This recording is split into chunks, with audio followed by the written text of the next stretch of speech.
नमस्कार। आज हम आपको फिर लेकर के आए हैं अछत्र बाहु के किला पर। हालांकि ये जो मेरे पीछे जो दृश्य देख रहे हैं, सैकड़ों बीघा में अछत्र बाहु का किला फैला हुआ है। अछत्र बाहु के किले के अवशेष के रूप में आज भी मौजूद है। जो टीला आप देख रहे हैं, मैं कैमरा पर्सन से कहूंगा कि जो टीला दिखाई, ये टीला बताया जाता है कि अछत्र बाहु का एक ये चौकी स्तंभ हुआ करता था। यहाँ से ये टीला इसलिए बनाने की कोशिश की गई थी कि यहाँ से पूरे क्षेत्र की सुरक्षा की जा सके। इसको लेकर के ये टीला को कई मंजिल के रूप में बनाया गया है। और आज हम पूरे ये अछत्र बाहु के किले के हर चीज को आपको बारीकी से दिखाएंगे और हर दिखाने वाली जगह पर आपको ले चलेंगे। नमस्कार। अहिच्छत्र का किला, इसके बारे में विस्तार से जानकारी लेंगे। चलो मिलकर इस किले के सीक्रेट्स खोजते हैं। उत्तर प्रदेश बरेली जनपद की आनला तहसील में रामनगर में स्थित है अहिच्छत्र का किला। महाभारत के समय का बना हुआ बताया जाता है। कहते हैं कि ये पांचाल राज्य का हिस्सा हुआ करता था। सदियों से इस किले ने कितने ही राजा महाराजा देखे हैं। इतिहासकारों के मुताबिक ये किला कई बार टूटा और फिर से बना। बरेली से करीब 50 किमी दूर रामनगर में महाभारत कालीन अहिच्छत्र का किला है। करीब 200 हेक्टेयर में फैला अहिच्छत्र का किला पांचाल प्रदेश के वैभव और विकास की कहानी बयां करता है। यहाँ की वास्तुकला लोगों को खूब लुभाती है। भारतीय पुरातत्व सर्वेक्षण विभाग ASI ने अहिच्छत्र घोषित किया गया है। इस स्थान को विकसित करने के लिए शासन को प्रस्ताव भी भेजा जा चुका है। जल्द ही यह स्थान देश भर के पर्यटकों को अपनी ओर आकर्षित करेगा।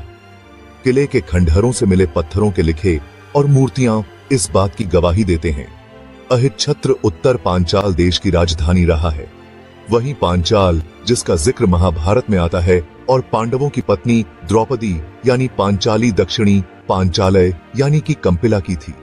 इससे इस जगह की प्राचीनता का अंदाजा लगाया जा सकता है। ऐसा बताया जाता है कि दैत्य गुरु शुक्राचार्य ने राजा द्रुपद से युद्ध किया था, जिसमें राजा द्रुपद से उत्तरी पांचालय राज्य छीन लिया था। पांचालय राज्य की सीमा पूरे रुहेलखंड से लेकर गंगा नदी तक शुक्राचार्य ने अपने अधीन कर ली थी। दक्षिणी पांचालय में द्रुपद चंबल नदी तक राज्य करते थे। आज भी द्रुपद का किला कांपिला में और शुक्राचार्य का आश्रम पटना देवकली में अवशेष के रूप में मौजूद है। अहिच्छत्र का किला पुरातत्व के जानकारों के लिए सोने की खान है। यहाँ खुदाई से निकली चीजें हमें उस समय की जिंदगी की तस्वीर दिखाती हैं। यह किला आज भी एक खंडहर के रूप में मौजूद है। ऐसा माना जाता है कि एक टीले पर रखा एक विशालकाय पत्थर भीम के गदा के अवशेष है। आकाशीय बिजली गिरने से इसके 3 खंड हो गए थे, जिसमें एक खंड सबसे ऊपर आज भी रखा हुआ है। बाकी बचे 2 खंड नीचे पड़े हुए हैं। यह दर्शकों का आवागमन बड़ी संख्या में लगा रहता है। तो जिस अछत्र बाहु किले की हम बात कर रहे थे, तो आप देख सकते हैं कि वो अछत्र बाहु किले का ये दूसरा टीला है। और इस दूसरे टीले पे जैसा कि तमाम चर्चाएं हैं, जनता को ये बताया गया कि जो भीमसेन की गदा जो है वो रामनगर के किले में रखी गई है। लेकिन ऐसा प्रतीत नहीं होता है कि भीमसेन की शायद गदा रही होगी। हालांकि इसको 3 खंडों में विभाजित हो गया। चर्चा ये भी है कि जब आकाशीय बिजली इस पर गिरी तो 3 खंडों में विभाजित होने के बाद इसके खंड जो है नीचे गिरे हैं। अच्छा, मेरे पीछे जो देख सकते हैं कि जिस तरह से 200 हेक्टेयर में ये जो किले के जो अवशेष आज भी मौजूद हैं, वो किला चूंकि दूर दूर तक जो है इसके अवशेष मिलते हैं। जिस तरह से यहाँ ईंट का जो प्रयोग किया गया है, किसी तरह का ईंट पर मार्का नहीं मिलता है।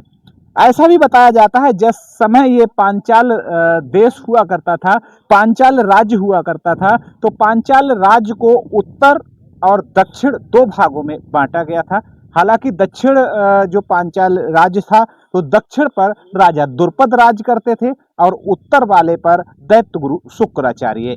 हालांकि देखिए, कुछ अवशेष आज भी मौजूद हैं जहां दैत्य गुरु शुक्राचार्य की तपोस्थली आज भी उसावा विकास क्षेत्र में मौजूद है।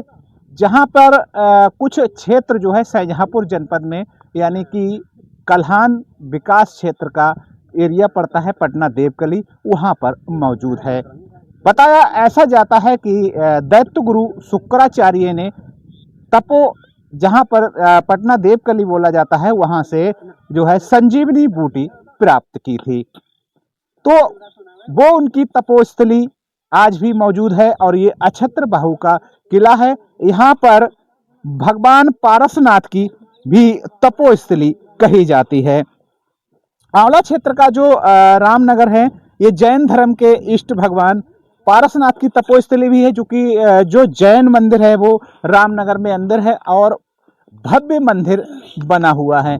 आज जो देखिए ये जो खंडर के रूप में है, मैं अपने कैमरा पर्सन से कहेंगे कि जो एरिया है, हालांकि पीछे जो दृश्य है वो इसलिए चूंकि आज खंडर के रूप में है कि यहाँ पर पूरा जो पुरातत्व विभाग है वो अपने कब्जे में लिए हुए है। पुरातत्व विभाग की ये भी चूंकि खासियत है कि उन्होंने यहाँ पर कुछ जमीन को उपजाऊ बना रखा है और वहाँ से खेती भी पुरातत्व विभाग ने शुरू कर दी है।